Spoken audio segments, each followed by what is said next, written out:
ಸಾಂಬಾರು ಹೇಗೆ ಮಾಡ್ತೀವಿ? ನಾನೇನು ಅಡುಗೆಯವನಲ್ಲ, ಅಡುಗೆ ಗೊತ್ತಿದೆ, ಆದರೂ ಸಾಂಬಾರು ಹೇಗೆ ಮಾಡೋದು?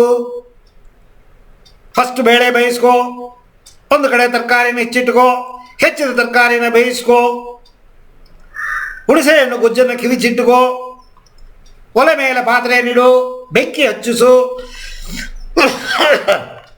ಗೊಜ್ಜನ್ನು ಹಾಕು, ಕುದಿಸು, ಮಸಾಲೆ ಪೌಡರ್ ಇದ್ದರೆ ಅದನ್ನು ಹಾಕು, ಮಸಾಲೆ ಪೌಡರ್ ಇದ್ದರೂ ಸರಿ ಅಥವಾ ಅರದು ರುಬ್ಬಿ ಇಟ್ಟಿದ್ದ ಮಸಾಲೆ ಇದ್ದರೂ ಸರಿ ಹಾಕು. ಅದು ಚೆನ್ನಾಗಿ ಒಂದು 2 ಕುದಿ 3 ಕುದಿ ಬಂದ ಮೇಲೆ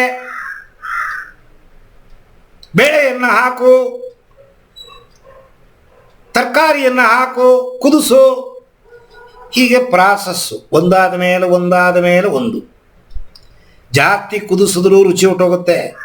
ಅರ್ಧಂಬರ್ಧ ಕುದಿಸಿದ್ರೆ ಹುಣಸೆ ಹಣ್ಣು ಹಸುಕಲು ವಾಸನೆ. ಮಸಾಲೆ ಪುಡಿ ಸರಿಯಾಗಿ ಬೇಯಬೇಕು. ಕುದಿ 2 ಕುದಿ 3 ಕುದಿ, ಅಷ್ಟರಲ್ಲೇ ನೀವು ಕುದಿಯನ್ನು ನಿಲ್ಲಿಸಬೇಕು.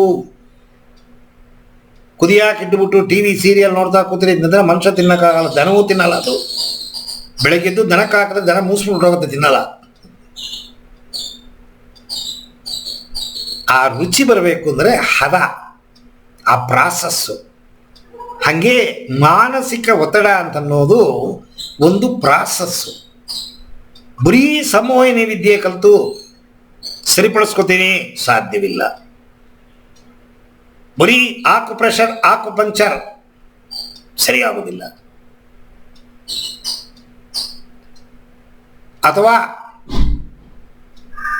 ಯೋಗ ಅಭ್ಯಾಸಗಳನ್ನು ಮಾಡ್ತೀನಿ, ಸರಿಯಾಗೋದಿಲ್ಲ. ಇನ್ಯಾರ ಏನೋ ವಿದ್ಯೆ ಹೇಳಿಕೊಟ್ರು ಮಾಡ್ತೀನಿ, ಸರಿಯಾಗೋದಿಲ್ಲ.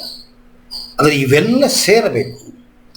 ಹುಣಸೆಹಣ್ಣು, ಉಪ್ಪು, ಖಾರ ಪ್ಲಸ್ ಹದ ಎಲ್ಲ ಸೇರಿದ್ರೆ ಮಾತ್ರ ರುಚಿ. ಆ ರೀತಿ ಇದೆಲ್ಲ ಸೇರಿದ್ರೆ ಮಾತ್ರ ಮಾನಸಿಕ ಒತ್ತಡವನ್ನು ಸರಿಪಡಿಸೋಕ್ಕೆ ಸಾಧ್ಯ. ಇಲ್ಲ ಅಂದರೆ ಮಾನಸಿಕ ಒತ್ತಡ ಯಾವುದ್ಯಾವುದೋ ಒಂದೊಂದನ್ನು ಕಲ್ತ್ಬಿಟ್ಟು ಯೂಟ್ಯೂಬಲ್ಲಿರೋ ವಿಡಿಯೋಗಳನ್ನು ನೋಡಿಕೊಂಡು ನಾನು ಸರಿ ಮಾಡ್ಕೊತೀನಿ ಅಂತ ನೀವು 8 ವರ್ಷ ಪ್ರಯತ್ನ ಮಾಡಿದ್ರು ಖಂಡಿತ ಮಾನಸಿಕ ಒತ್ತಡ ಸರಿಯಾಗೋದಿಲ್ಲ.